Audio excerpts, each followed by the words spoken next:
Le Festival canadien des tulipes est fier de présenter les contes populaires hollandais.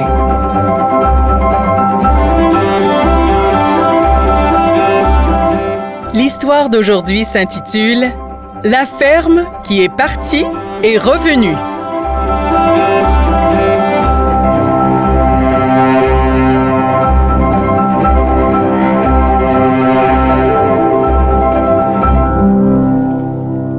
Il était une fois un Néerlandais nommé Ryer.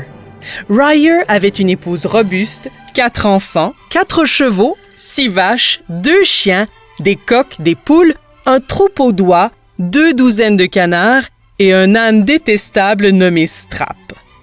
Ryer était passablement riche, mais c'était une âme avide qui cherchait toujours à s'enrichir. Il ne nourrissait sa famille qu'avec du pain et du fromage, et il rationnait la nourriture de ses animaux.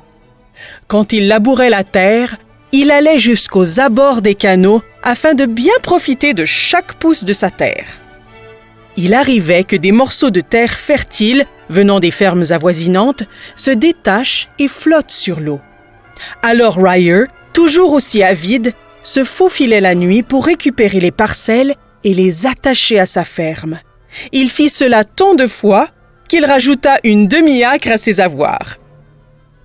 Bientôt, son avidité le posséda tel un cauchemar. Il commença à se faufiler la nuit pour voler des parcelles de terre de l'autre côté des canaux. Il était devenu un voleur de terre. Et chaque fois qu'il voyait ou entendait parler d'un joli lopin de terre, il prenait son bateau et ramait dans l'obscurité pour le revendiquer. Un jour, les Pays-Bas furent en proie à de fortes pluies pendant plusieurs jours, jusqu'à ce que toute la région se transforme en marécage et que le pays semble à flot. Ryer essaya de forcer ses chevaux à travailler malgré la tempête, mais ils ne bougèrent pas. Même Strap ne quitta pas l'étable. Enfin, Ryer dut s'admettre vaincu et il se dirigea vers la maison pour se réfugier près du feu. Mais où était donc passée sa ferme glorieuse, sa maison et ses champs? Où étaient sa femme et ses enfants? Tout avait disparu. Ryer aurait dit qu'un géant aussi grand que le monde lui-même avait croqué un morceau de sa terre et l'avait avalé. Mais voici ce qui s'était réellement passé. Lorsque le vent changea du sud vers l'ouest, la ferme de Ryer, constituée de nombreux lopins de terre volés, se détacha.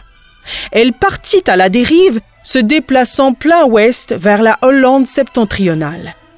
Les plus jeunes enfants applaudirent de joie, trouvant plaisir à traverser les eaux à vive allure.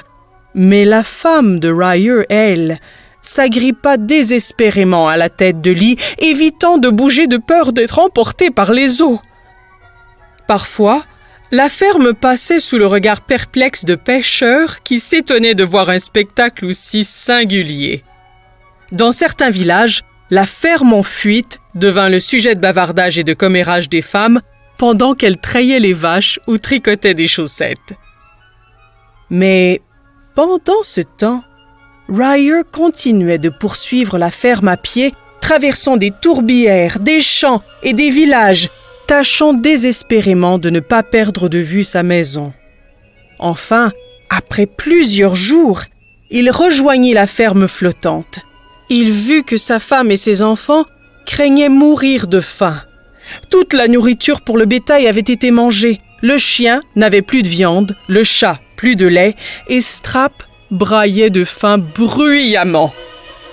Mais Ryer n'arriva pas à les atteindre. Ne pouvant rien pour eux, il les regarda passer, puis il s'assit au bord de la rivière et pleura.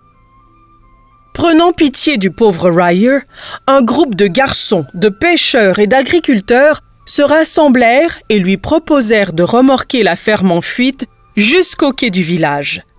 Peu de temps après, ils avaient rattaché la ferme au rivage avec de solides cordes. Ryer et sa famille réunis, ils se réjouirent près du feu, puis s'endormirent. Puis ce soir-là, peu avant minuit, le vent d'ouest se leva et souffla violemment sur la maison. Les câbles se cassèrent aussitôt. La pauvre ferme de Ryer quitta le quai et traversa à un rythme effréné le Zuyderzee. La ferme, devenue une voyageuse accomplie, regagna soudainement son ancien lieu.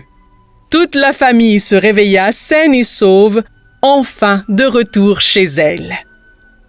Vous devinez peut-être que, dès lors, Ryer devint un honnête homme. De temps à autre, il sciait des parcelles de sa grande ferme et les rendait à leurs propriétaires. Il vécut longtemps et heureux sur sa petite ferme, qui était tout ce dont il avait vraiment besoin, après tout.